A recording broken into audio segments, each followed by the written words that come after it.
I want to show you two things and then ask you a question that I suspect will annoy you a little because it annoyed me when I first understood it. Here is the first thing.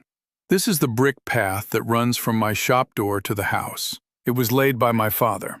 It has weeds in it, but only a few, and I have never once sprayed a chemical on it, and I have never bought a weed killer in my life. And here's the second thing. Down the road, there is a fellow who sprays his driveway 3 times a summer with the strongest thing the store sells, and his cracks are so full of grass and dandelion by August that you can barely see the concrete.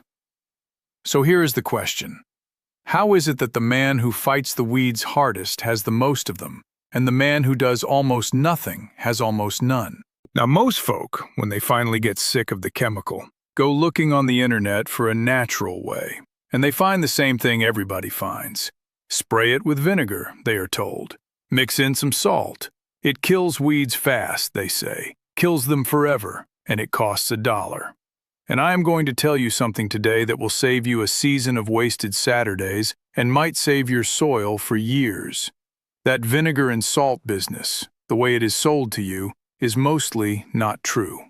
I will show you exactly why, and where the small grain of truth in it actually lies, and what it really does to your ground.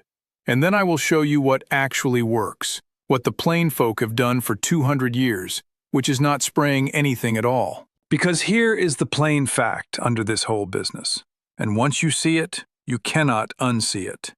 A weed is not really the problem. A weed is a symptom. Weeds grow where there is bare, open ground and light and a seed. That is the whole of it. Every seed needs to see the light to sprout. And so a man with a spray bottle is forever killing what he can see, this week's weeds, and the bare ground he leaves behind is a nursery for next week's, and he will be out there with that bottle every Saturday until he dies. And the plain folk never fought that battle at all. They took away the bare ground and the light, and the weeds simply never came. It is a different way of thinking entirely, and it is why my father's path is clean, and the sprayed driveway is not. Today I will give you 4 plain things. The honest truth about vinegar and salt, which you will not hear from the folks selling it. The 2 things that actually do kill a weed dead in a path, cheap, today. And the 1 old method that ends the weed problem in your garden beds for good, not for a week, and costs you nothing but some cardboard and a Saturday. So come out to the path with me. A word before we get to it. If you would rather know why a thing works than be sold a bottle that promises it, then you are the sort of person this channel is for, and I would be glad to have you. There is a plain old skill here every week. Subscribe, and I will see you at the next one. I am going to start with the debunking rather than end with it, because on this subject you have almost certainly been told a lie. And there is no sense in me giving you good methods while a bad one is still sitting in your head. Here is what they tell you. Fill a jug with white vinegar from the kitchen. Throw in a cup of salt and a squirt of dish soap. Spray it on the weeds on a sunny day and watch them die. And here is the thing. They do die, or they look like they die. By evening, those weeds are brown and crisp and dead-looking, and you feel like you have discovered something the chemical companies did not want you to know. And 2 weeks later, they are all back, greener than before. So let me tell you what actually happened, for it is simple. The vinegar in your kitchen is about 5% acetic acid. Acetic acid is what they call a contact killer. It burns and ruptures the cells of whatever green leaf it touches, and the leaf dries up and browns. But, and this is the whole of it, it does not travel down inside the plant. It does not reach the root. Not at all. So what you have done to that dandelion, with its root running a foot deep, is burn off its leaves. You have given the weed a bad haircut. The root sits down there untouched, full of stored food, and it simply pushes up a new set of leaves, and in a week or 2, it is back, and none the worse. The men of science have tested this over and again, and they say it plain. Vinegar does not move to the roots, and any established perennial weed will regrow, and quickly. Now where is the grain of truth? It is this, and it is worth knowing. On a very young weed, a little seedling with 2 or 4 leaves, just up, with no root system to speak of, that burn is enough to finish it. It has no stored strength to come back with. So vinegar does honestly kill young seedlings. That is real. But on an established weed, on grass, on a dandelion, on bindweed, on anything with a proper root, it is a haircut and nothing more. And you will be out there spraying it again and again all summer. And I know what some of you are thinking because I thought it too. Buy the strong stuff then, the horticultural vinegar, the 20%. Now hear me carefully on this because this is the part they leave out, and it is the part that matters. 20% acetic acid is not kitchen vinegar. It is a corrosive acid. It will burn your skin. It can blind you if it splashes in your eye, and I mean permanently. The men whose job it is to study these things say plainly that it is more dangerous to handle than many of the synthetic chemicals folks are trying to avoid by using it. Think on that a moment. You set out to escape the dangerous chemical, and you came home with something that requires goggles and gloves and can put your eye out, and it still does not reliably kill the root. That is not a bargain. I will not use it, and I would not have you use it either. And now, the salt. And here I want to be as plain as I can be, because this is the one that does lasting harm. Salt does kill weeds. It draws the water out of them, and it works. The trouble is that salt does not go away. It stays in your ground. It builds up. And salted ground grows nothing, not weeds, and not the things you want. Put salt on the cracks of your path, and the rain carries it into the bed alongside, and next spring you wonder why nothing you plant will take there. You have not killed a weed, you have poisoned a piece of your own land, and it can take years and years of rain to leach it back out. Now, if a man had a bit of concrete 100 yards from anything growing, and he wanted nothing ever to grow there again, salt would do it. But in a garden, in a path beside your beds, in a driveway that drains onto your lawn, salt is a fool's bargain. It solves this year and costs you 5. So there it is, the honest whole of the famous recipe. The vinegar gives a haircut. The strong vinegar is a hazard. The salt poisons your ground. And the dish soap in it, all it does is help the vinegar stick to the leaf. That part is true and harmless enough, but it is not killing anything. I am sorry to take away the cheap magic, but I would rather hand you the truth and then hand you something that actually works. And I have 2 things that actually work, right now, today, for the weeds in your paths and your driveway cracks. And then the one that ends the problem in your beds for good. Here is the first thing that genuinely kills a weed dead, and it is sitting on your stove, and it costs you nothing. Boiling water. Take the kettle, boil it full, walk out to the path, and pour it slow and straight onto the crown of the weed. The crown is the place where the leaves all come out of the ground, right at the soil, the heart of the plant. Not on the leaves, on the crown. What the boiling water does is it does not burn the leaf, it cooks the plant. It bursts the cells straight through, down into the crown and into the top of the root, and the plant is finished, killed properly, in a way vinegar never touched. Now, here is where I am honest with you, as always. Boiling water is not magic either. On a young weed, on a shallow-rooted weed, on grass in a crack, one good kettle will kill it outright, root and all. On a deep, tap-rooted thing like a big old dandelion, the boiling water kills everything it reaches, but the very bottom of that root, a foot down, may survive and try again. So on the big ones, you may need a second kettle a week later when it sends up its weak little new leaves. But mark the difference. With vinegar, you are cutting hair forever, and the plant never weakens. With boiling water, each pour destroys the crown and eats into the root, and the plant comes back weaker each time. and by the second or third, it is dead for good. One goes nowhere, and the other wins. The kettle is best in the cracks. In the brick path, the driveway seam, the flagstone joint, along the concrete edge, places where you want nothing at all growing. It is free, it is instant, there is nothing to store, nothing to poison you, nothing left behind in the ground the next day. The water is water again in 5 minutes. 2 plain cautions. First, mind your feet and your hands, for it is boiling water, and it will scald you the same as it scalds the weed. Pour slow from a spout close to the ground. Second, and this is the honest one that the folks selling you rubber glove chemicals never bother to say about their own products either.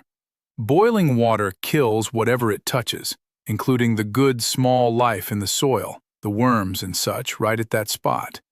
So it belongs on a path, on brick, on gravel, in a crack. Not poured over your garden bed. On a path, where nothing ought to be living anyway, it is the cleanest and cheapest weed killer there is. Free, honest, and it truly works. One thing here in the middle, then I will leave it be. A good many of you asked if I would put these plain fixes down in one place. So I did. 15 of them, $1 or less apiece. What to do, why it works, what it saves you. It is free. The link is below, and if you leave your name and where to send it, it comes straight to you. That is all I will say about it. Now, back to the weeds. The second thing that truly works on a path is fire. And it is not what you think. You are not burning the weed up. You do not want a bonfire in your driveway. It is a quicker and stranger thing than that, and once you understand it, you will do it right. The tool is a flame weeder, and it is a simple wand that screws onto a small propane bottle, the same sort you use on a camp stove, and it puts out a hot flame at the end of a long handle so you need not bend. They are not dear. And here is how you use it, which is the part folks get wrong. You do not hold the flame on the weed until it is ash. You pass the flame over the weed for 1 second, 2 at most. You just want the leaves to go dull and darken slightly, like a lettuce leaf gone limp. That is all. Because what you are doing is not burning. You are boiling the water inside the plant's cells until the cells burst. It happens in a second. The plant looks fine when you walk away, and it is already dead, and it wilts and browns over the next day. If you stand there trying to turn it to ash, you are wasting your gas and your time, and you are making a fire hazard of yourself for no gain at all. A quick pass. That is the whole art. The flame does the same work as the kettle, kills the crown and the top of the root, and the same rule holds. Young weeds and shallow ones die outright. Big, deep, tap-rooted ones come back weaker and want a second visit. Do it 2 or 3 times through the season on a driveway, and the weeds give up entirely, because their roots starve from the constant loss of leaves. The honest cautions here, and they matter. Never do this in dry season, near dry grass or mulch or anything that will take a flame. A gravel path, a concrete drive, a brick walk, damp ground, those are the places. Never near a wooden fence or a dry hedge. Do it in the morning when things are damp with dew, not in the dry heat of afternoon. And keep a hose or a bucket handy, as any sensible man would. Used with sense, on a path, it is quick and clean, and there is nothing left behind at all. Used carelessly in August next to a dry hedge, it will teach you a lesson you will not enjoy. So use it with sense. Now we come to the one that matters most. The one that ends the weed problem instead of fighting it every week. And it is the one the old folk truly relied on. And it works because it goes at the cause instead of the symptom. It is called mulching, but that plain word does not tell you what it really is. What it really is taking away the light. Remember what I said at the start. A weed seed must see the light to sprout. There are thousands upon thousands of weed seeds in every square foot of your soil, and they have been there for years, waiting. they are waiting for light. Bare ground is a bed of waiting seeds looking at the sun. And every time you spray or pull or hoe, you kill the weeds you can see, and you leave the bare ground behind, and the light pours in, and the next batch of seeds says, "Thank you kindly," and sprouts. That is why the man with the spray bottle never finishes. He is farming weeds without meaning to. So the plain folk did not fight the weeds. They covered the ground. Never leave bare soil, that was the whole rule. In the beds, around the vegetables, around the shrubs, on the paths between rows, you lay down a good thick blanket of mulch, and the seeds beneath it never see the sun and never sprout at all. The weeds do not need killing, because they never come up. Now the details matter, so hear them. It must be thick, 3 or 4 inches, deep enough that no light gets to the ground. A thin sprinkling of mulch is decoration, not weed control, and folks always put too little. Use what you have. Wood chips are ideal on paths and around shrubs. Straw is fine in the vegetable garden.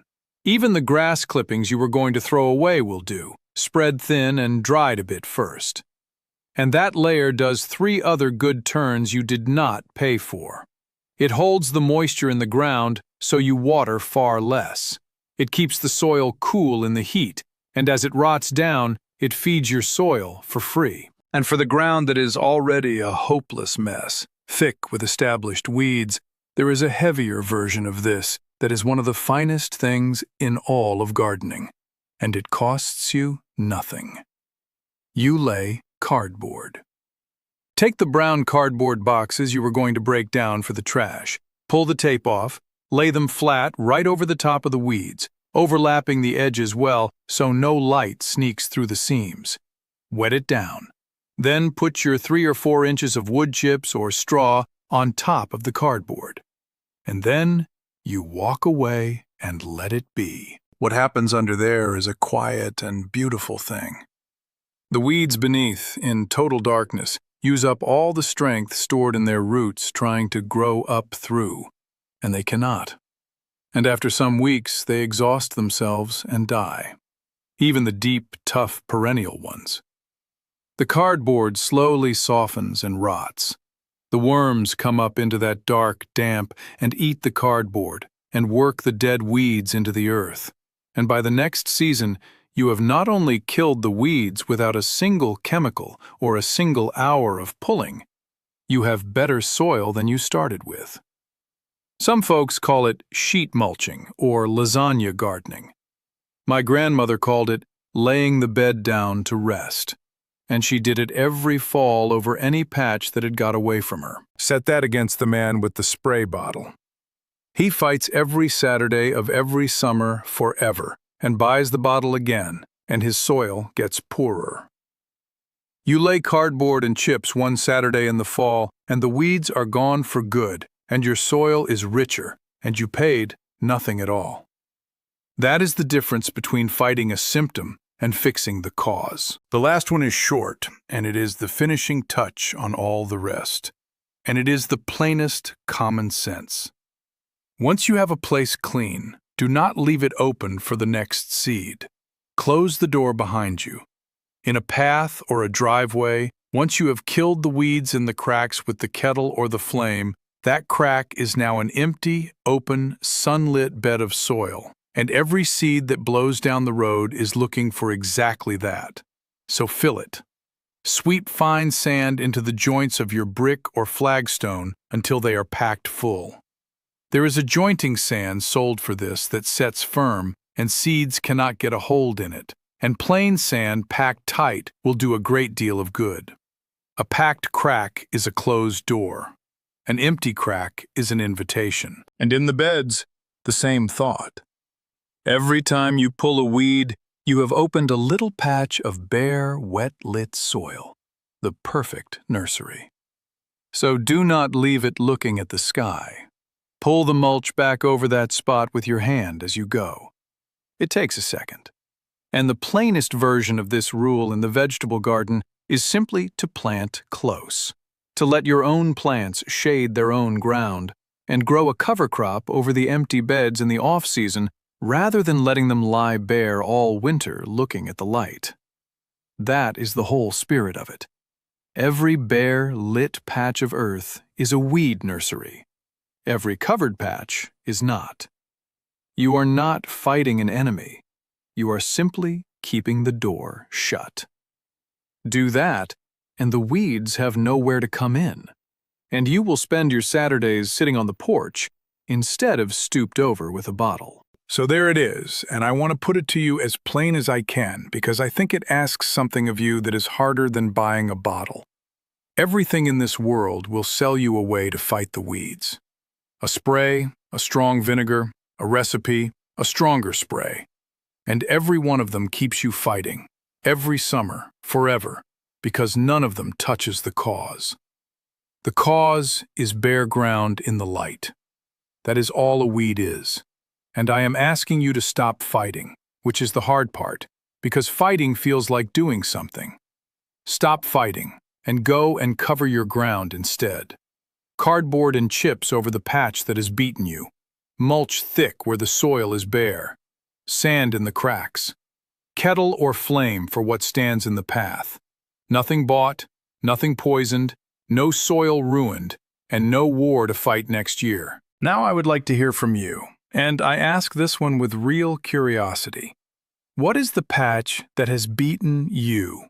Every one of us has one. The strip along the fence, the gravel by the shed, the bed that turns to a jungle by July no matter what you do.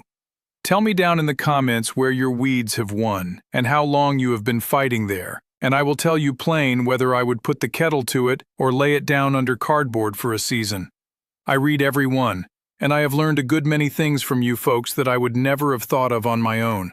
And if you would care to walk out to the garden or the shop with me again next week for another of the plain old ways that the world is busy forgetting, then subscribe, and you will find the way back.